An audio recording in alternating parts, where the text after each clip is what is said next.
All right. It is 11 a.m. and that's the time we're starting the webinar today. I hope you enjoyed that nice little uh, intro with elevator music. My name is Jeremy Young. I'm Director of Partner Strategy at Blumira, and we got with us today Seth Woolen. Seth, go ahead and introduce yourself.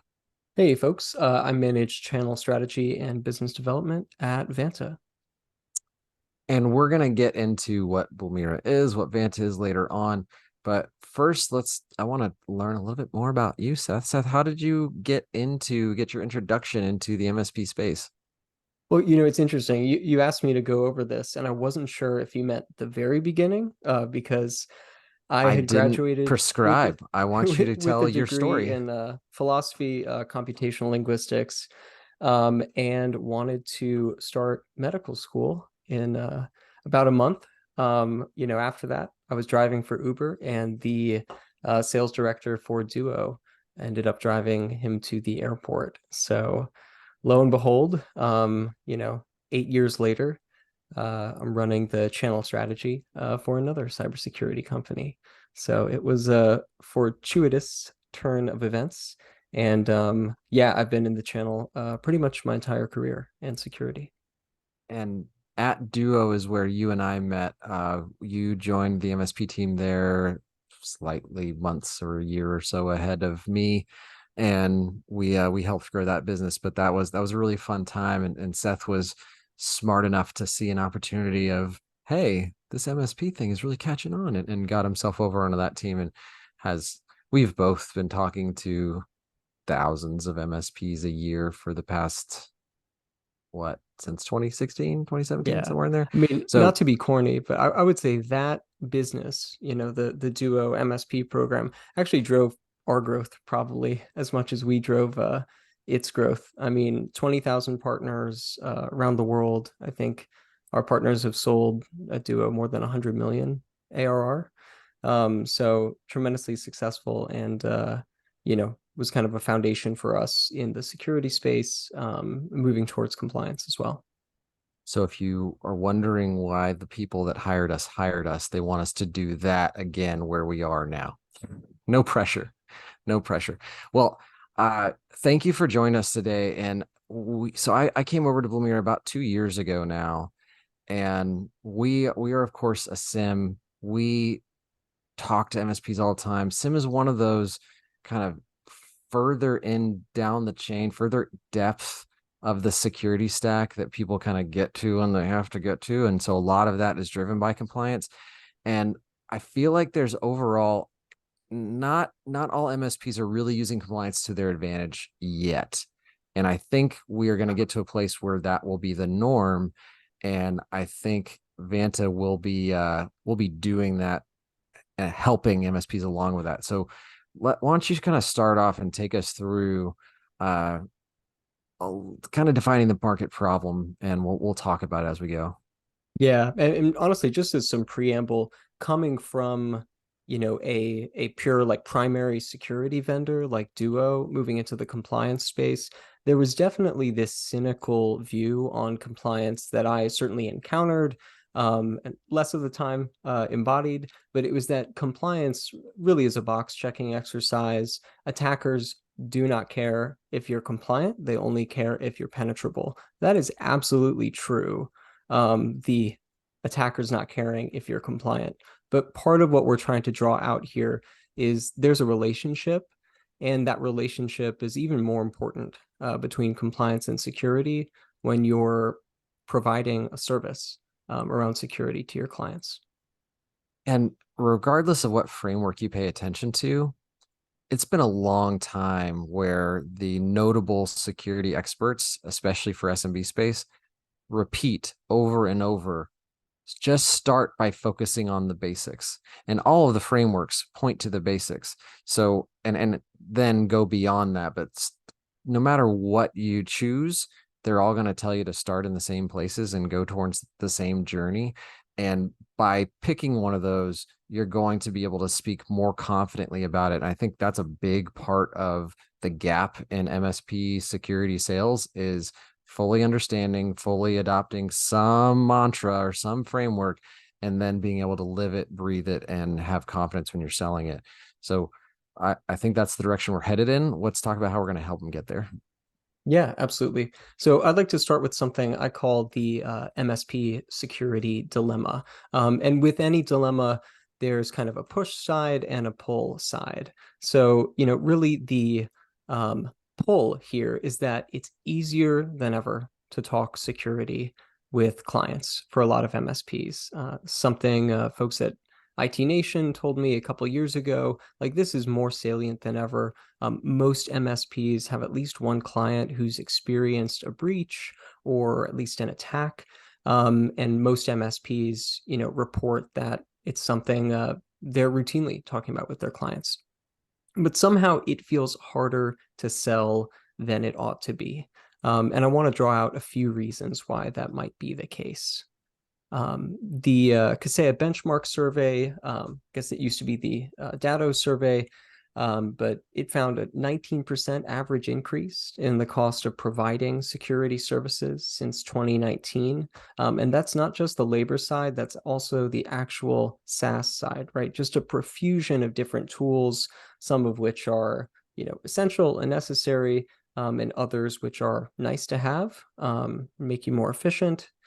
Then 57% of MSPs falling short of their desired margin and 80% struggling to justify those rising costs to clients. Now, And we that hear does this leave in it, everyday conversations yeah, of like yet another security tool. And you mentioned IT Nation. You go to IT Nation of 2016, maybe there was half a dozen security vendors. IT Nation this year, probably half the room is going to be somewhat security related. And so it's always a struggle to figure out which ones we want to adopt, which ones we want to standardize, which ones we want to sell, and then have to communicate like we thought we were done in 2018. We thought we were done in 2019. And then, right. yeah, here's yet another thing. Yeah, it feels both MSPs and their clients have been feeling like nickel and dimed by the security uplift in this space. Yeah, and there will keep SaaS vendors, but also the actual security space itself. Attack surfaces change, the tools you need change. I think part of the idea here is accepting that flux, but what is the thing that you can fall back on when you're having those security conversations with clients?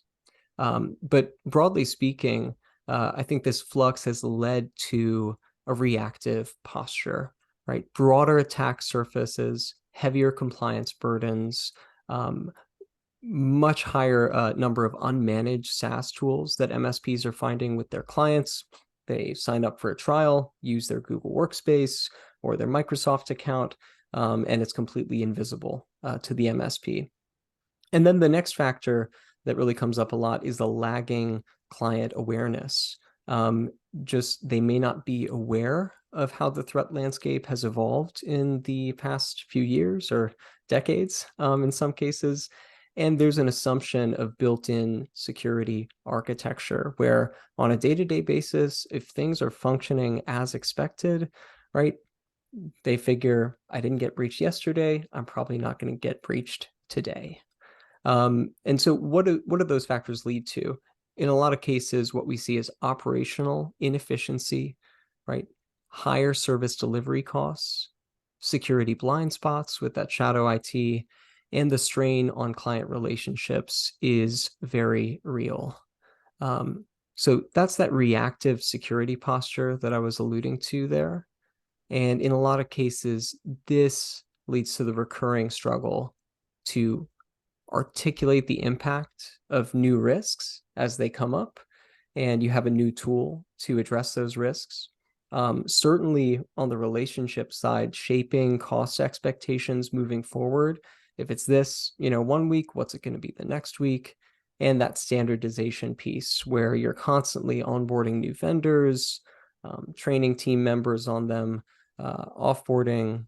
Jeremy, any thoughts on this? Well, yeah, this we've seen this show before in the MSP space because for a long time before there was the MSP, which is really just a billing model, right? Before that, there was a lot of break fix in the industry, and a lot of us still have break fix revenue, and that's good revenue too. But there was a big push in like the probably 2010s to move away from this break fix attitude to get the monthly all you can eat plans and move to managed services, and for a lot of reasons. And there are a lot of reasons why you'd want to do that. We're kind of talking about the same thing in security. Security Hmm. thrust us back into a break fix model, but on compromises instead of a server breaking. But it's the same sort of end result of my entire day, my entire week gets blown up because of a compromise, because I have a customer who signed the waiver form instead of implementing the security solution that I wanted him to. And so I'm getting thrust back into this break fix motion, except for it's even harder because you have fewer security experts than you have access to IT experts. So it really is a struggle, but we've seen it before. And so if you can kind of make that connection and know where the end result is, you can start putting yourself on a good path to push most of your clients into an all you can eat security package as well after you define it for yourself. But that's kind of my thought there of don't don't think you haven't done this before. Most of you have already seen this and been through this. Yeah, that's a great point, Jeremy. And so, this dynamic that we're sketching out, where it's hard to shape cost expectations, to build recurring revenue, to really, set uh, set the stage with your clients on security. We think part of the answer here is actually stepping back from the stack, focusing on the strategy, focusing on the actual security model or the security framework that you're going to follow, and using that as the jumping off point. So you may have a standard set of tools that you're going to recommend. You may have a standard set of security measures that you're going to undertake, but ensuring that it tracks back to an established security framework not only lends credibility to it, but it goes towards this point of making it iterative, consistent, and vendor neutral, right? None of these frameworks or standards say, hey, you have to implement Blumira, you have to implement Duo, but they do talk about SIM. They do talk about multi-factor authentication. In fact, most of these frameworks talk about things MSPs are already offering to their clients. So there's a real opportunity in setting expectations, charting a path forward when you can find the right framework for your client. Now, there's a bit of jargon in this. So on the next page, I'm going to go into some of the different terminology. But Jeremy, any thoughts on this? I'm I just put an untitled poll out there. Hold on, let me see if I can edit the title. Uh, I'm curious to see of the people who are attending today if you guys have a security policy in place yourselves. And so I'm gonna save this and start the poll real quick. And let's see. It should have popped up on your screen there. Do you have a security policy? Yes, no, been working on it. It's kind of like a ongoing thing that Mm, maybe we've been meaning to, maybe we haven't. So far looks like about yeah, it's a mixed 60% bag. yes, about 30% no. Getting some good. This is excellent. So like around 67% are saying yes, we do. And I mean, that's kind of a self-selected audience of you're on a webinar about security and Yeah. compliance. So good on you. But that is, I guarantee you, greater than the average. And thank you for those who are responding there. But that's not the response we would have gotten even from the security first MSPs even 3 years ago. So it's great to see that we're continuing to standardize our approach as we go. Yeah. And, it is interesting, Jeremy, you talk about the evolution here because in some ways, like the intuition would have been that compliance comes first in a way, right? Those external requirements, that's the way people think about compliance that tell you you've got to put multi-factor authentication in place. You've got to have a, password reset policy, password replacement, and so on and so forth. Um, but, when we talk about compliance here, we want to take a step even further back. So let's look at the frameworks, the requirements, controls, and tests. So the frameworks are the industry-backed standards like NIST, CMMC, PCI, HIPAA, or the CIS controls. Some of these are what you might call voluntary security frameworks or standards like the CIS controls aimed at best practices around cyber resilience, and others actually map to external requirements. So CMMC, of course, if there's controlled unclassified information, PCI for payment card info, and HIPAA for patient health information. The requirements are the actual obligations that organizations need to meet within those frameworks. The controls are the actual means or the practices by which organizations meet those requirements. And then the tests are evidence or provide evidence of adherence to those requirements. So really, this is pretty straightforward, the mapping back up to the framework, but just wanted to lay out some of that terminology there. Jeremy, any thoughts? For a long time, and I think the reason that so many feel maybe a little flippantly about compliance is that it's an annual nuisance. Like Mm-hmm. if I have to do compliance, I'm going to fill something out once a year. Maybe I'm doing a third party audit. Maybe I'm self signing my rock, whatever the case may be. It's an annoying thing I have to do once. And uh, we're seeing this in other areas and it's going to start bleeding over into ours. And I'm going to use it's overly used, but I can't think of something better in this moment. The progressive snapshot that you plug into your car of it use Mm-hmm.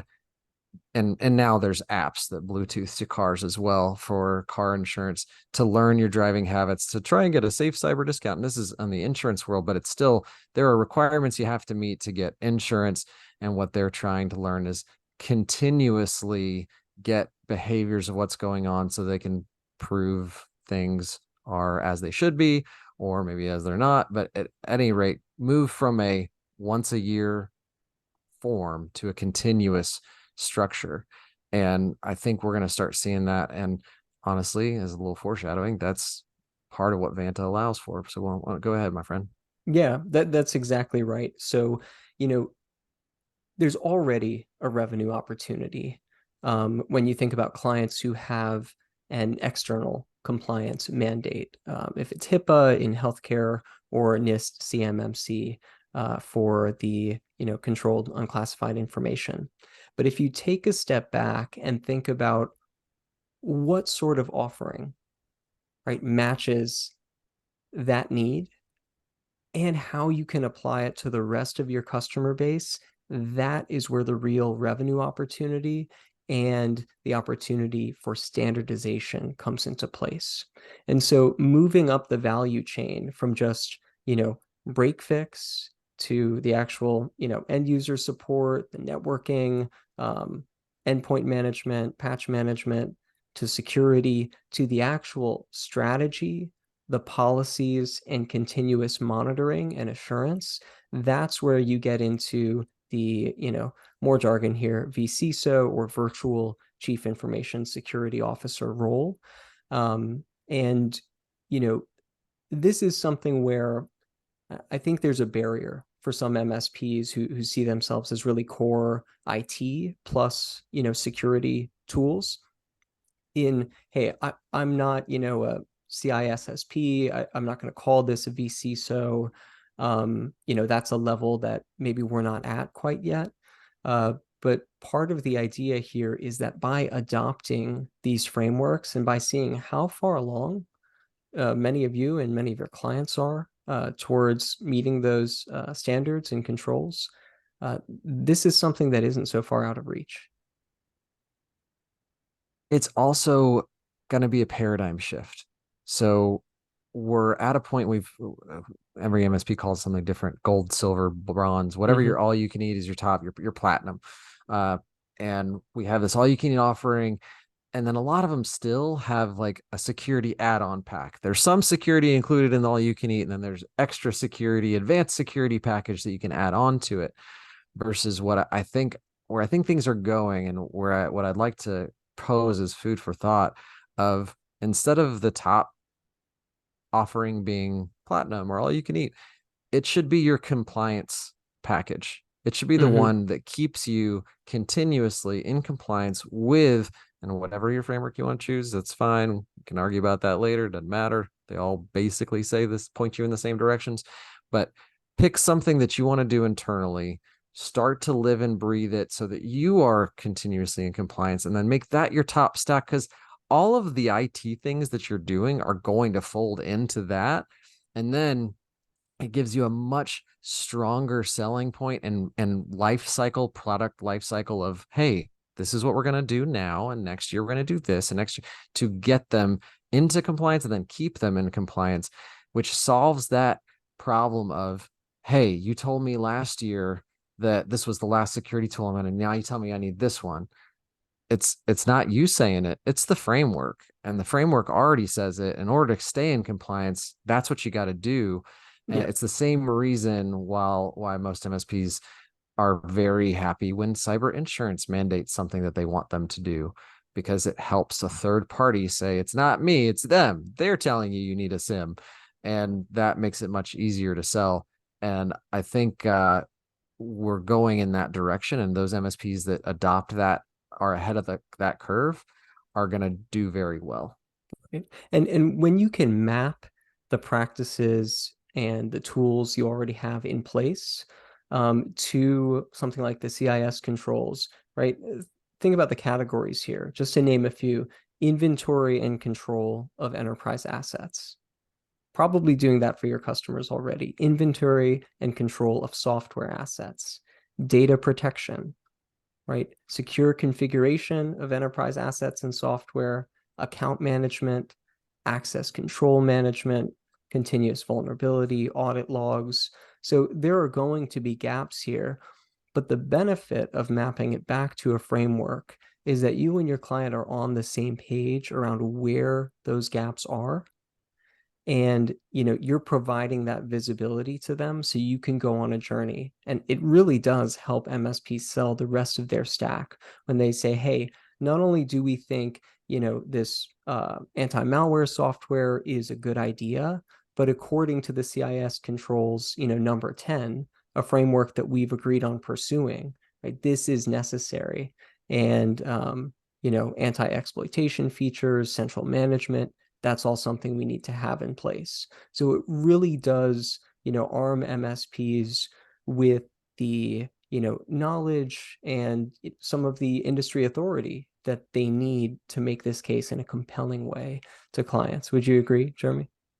Yeah, and it makes them the expert whether they feel like they are or not, because then you are relying on, you're standing on the shoulders of giants. It's not you saying it, it's CISA, it's the Center for Internet Security, it's the government, National Institution of Standards and Practices. Like uh, it is not just you, the MSP down the street, saying, buy this thing. You are aligning yourself to the world's best practices. And speaking of mapping, I put a couple links in the Yeah. chat for our audience here. So one, we have a kit. It's got a lot of stuff on it, but on that top 10 items, one of which is a compliance mapping that's based on CIS, and that's specifically for Blumira. But I wanted to bring it to your attention that CIS has a controls navigator.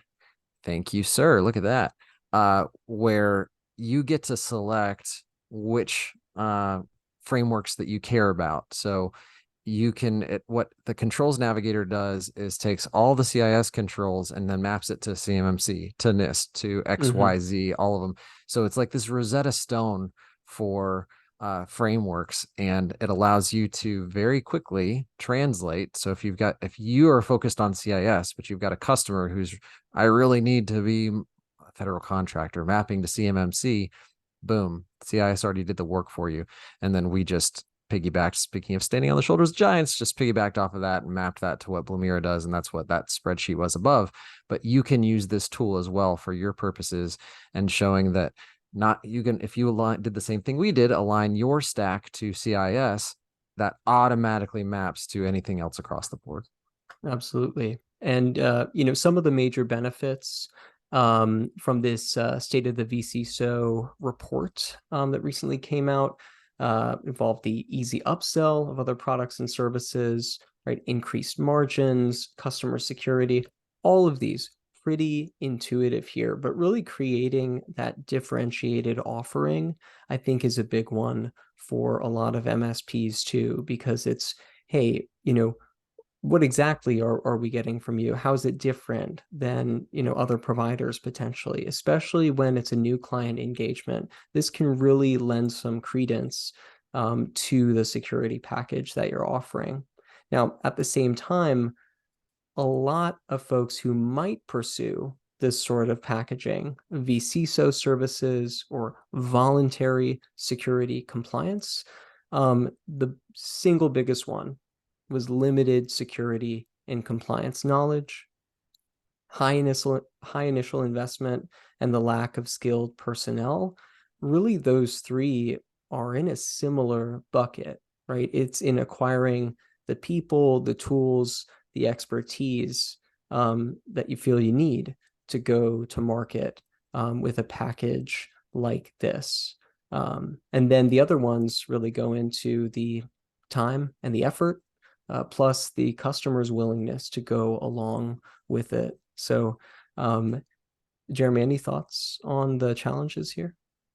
we're we're not making this up. This is so I've got a friend Eric Woodard at ProTech Services. Mm-hmm. He's out there and doing talks about how he has mapped his highest level stack to CIS, and part of the sales process for him is saying like, pick a breach, any breach that you've ever seen in the news, and we can look at that and dissect what happened, and we can point to a CIS control that would have stopped it that Yep. we have in our stack, and it's helped them explain the value of what they're doing, both from a security perspective and overall IT perspective. This is the value. You don't have to know this stuff because we know this stuff. And no matter what attacker you're looking at, that's going to be able to map it back to the framework of choice.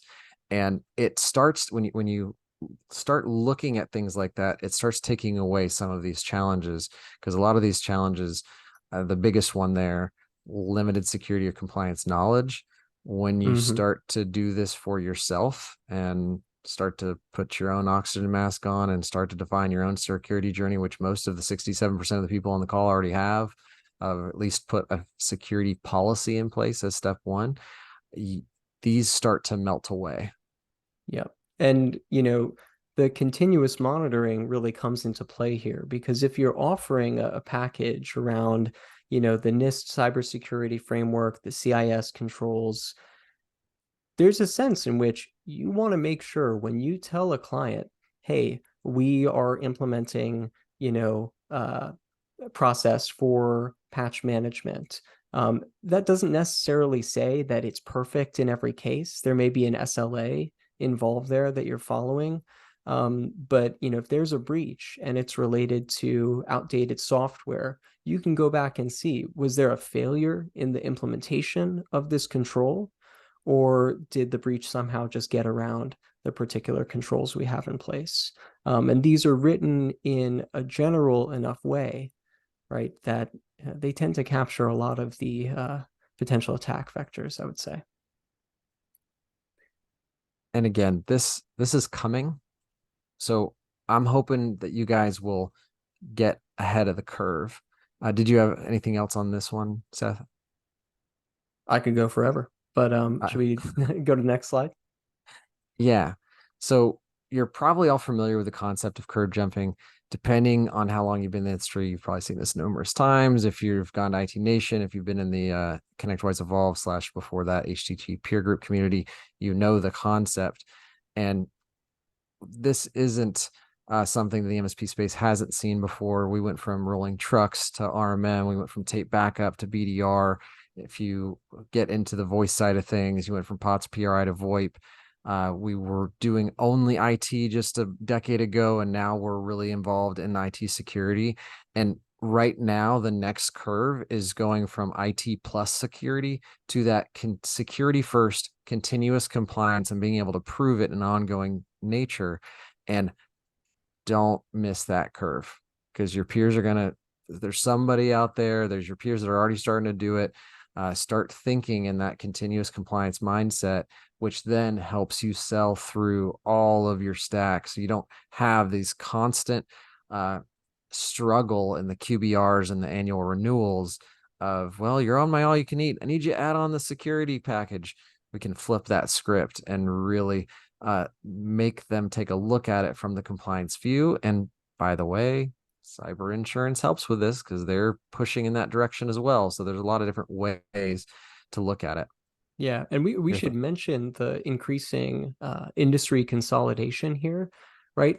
A lot of folks who join these webinars are, not just at an MSP, but are business owners too. And where there are acquisition opportunities, it certainly, from what I've seen, does not hurt to have a track record, that goes back years of following a framework or a standard. Well, it can certainly hold up a sale. Like you think you're ready to sell your business and exit, and then you find out that what your valuation isn't what you thought it was because you don't have certain things in place and can't prove you are where you think you are from a security and compliance perspective. That if you have all the paperwork there, then man, it's going to make that due diligence period a lot easier, faster, and you're probably going to get a better multiplier on revenue than you thought you were. Now, let's pause for a minute, see if we have any questions or in the chat, or if we have any questions. Did anybody any hand raisers, Q&A before we keep going? If you do, drop them in. We'll happily address them as we get there. Let's talk a little bit about how our actual companies and how our tools help with this in your MSP business. So Blumira, very simply, we are a SIM made easy for MSPs. Most SIMs as a security tool, security information and event management, they've historically been built for security purposes. We're built for IT admins. We spun out of an MSSP in Central Michigan in 2018 to become Blumira, and we are a Series B venture-backed company. And our whole thing is to try and make this really advanced security tool easy and affordable for SMB space and the partners that serve them. And it's basically a tool that the SIM as a category is something that hasn't been usable in our space. They've either been too expensive, they've been a huge time suck, because advanced security tools, SIMs, are made for security people. If you don't have a SOC, don't bother selling a SIM. That has made them really crappy tools for the SMB space who don't have a plethora of security talent just sitting around. Now, the topic of this is compliance. These are categories, and I put the mapping in the chat earlier, and I'll put our compliance space in here as well. Whoops, meant to do this one. And the Blumira.com/compliance kind of maps all of the different various frameworks. But here's some categories that we care for on that pretty much every insurance application is asking about. And we provide those suggested responses to, if you're using Blumira, this is how we'd answer this question. You can check that out as well. Ultimately, there's a lot of requirements around log retention and monitoring and 24/7 support thereof. That's where we fit. And not just to check the box, because the whole idea of a SIM is you can't protect what you cannot see, get all the logs from all the things, get them up to us, and let us do the dirty work from a security perspective, making it easy and getting it back in your hands of the people that have the context and have the IT admin access to do something about it, so you can quickly remediate and go back to your day jobs and not having to live your life inside of this tool. And you don't have to take my word for it. We do provide free for internal use licensing to our MSP partners as a part of our MSP program. So you can just go to Blumira.com/NFR, fill out that form if you don't already have one, and we'll provision you an NFR to get started. Thank you, Seth. Beat me to it. But we actually went one step further because we are a product-led growth business, and we want to extend that product-led growth approach to our partners. So you as the MSP are going to start with full access to the entire platform. You can then put all of your customers into your multi-tenancy on the free edition, also for free, which is free M365 monitoring and 2 other API cloud connectors of your choice, to show them like, hey, we would have never caught this business email compromise if it wasn't for getting log level visibility out of this tool. We have it for everything. We need you to have the same level we have. So we are really trying to help you guys not just adopt an advanced security tool, but give you the tools necessary to help sell it. So really help me help you. Start with protecting your internal environment. That NFR environment is good for up to a year to operationalize. Very generous as far as a free for internal use program. Protect your clients' M365 environments for free. And that helps you be prepared before it's mandatory across the board, which it's going to become. So you now can answer the question very simply when somebody raises their hand and say, hey, I need this. You've already got it in place. So SIM is something you're going to need.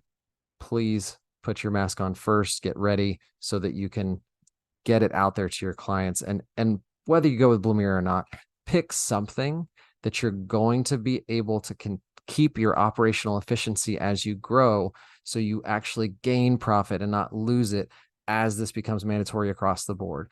Because I can tell you, pretty much every other sim out there that you may or may not have played with, if you had to deploy that across 100% of your stack today, across 100% of your client base, you would lose money on that transaction. Versus using Blumira, you're actually going to make money in the end, which is what you're here for. So let's all try and make a little more money and keep our clients secure. So Seth, tell us a little bit about how Vanta works and how they can get started with you guys as well. Yeah, absolutely. So, Vanta for a lot of folks in the channel is a new name, but Vanta's actually been around since 2018, and I really came over to Vanta to help them, build it out really for MSPs and MSSPs alike. So just across the board. Since we launched the MSP program in 20, or rather in March of this year, there's more than 800 partners who have signed up with us. And what we do at the end of the day is help MSPs turn compliance into recurring revenue and make that their sales superpower. So how we do that is a platform that gives you automated compliance management and reporting across a whole host of frameworks, including NIST, CMMC, SOC 2, ISO, HIPAA, PCI, and many, many more. The superpower of the platform, in a way, is that we have all those GRC frameworks pre-built.